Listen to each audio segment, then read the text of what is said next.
32واں زبور۔ گناہ کا اقرار اور معافی۔ مبارک ہے وہ آدمی جس کی خطا بخشی گئی اور جس کا گناہ ڈھانکا گیا۔ مبارک ہے وہ آدمی جس کی بدکاری کو خداوند حساب میں نہیں لاتا اور جس کے دل میں مکر نہیں۔ جب میں خاموش رہا تو دن بھر کے کراہنے سے میری ہڈیاں گھل گئیں، کیونکہ تیرا ہاتھ رات دن مجھ پر بھاری تھا۔ میری طراوت گرمیوں کی خشکی سے بدل گئی۔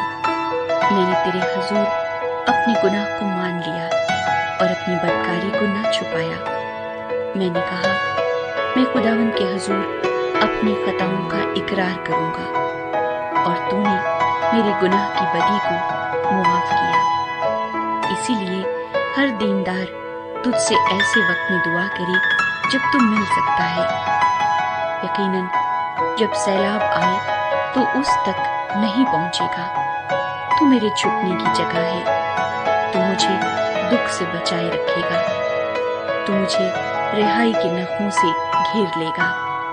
میں تجھے تعلیم دوں گا اور جس راہ پر تجھے چلنا ہوگا تجھے بتاؤں گا۔ میں تجھے صلاح دوں گا، میری نظر تجھ پر ہوگی۔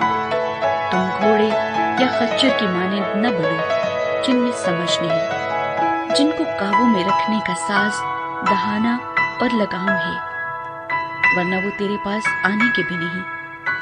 شریر پر بہت سی مصیبتیں آئیں گی، پر جس کا توکل خداوند پر ہے رحمت اسے گھیرے رہے گی۔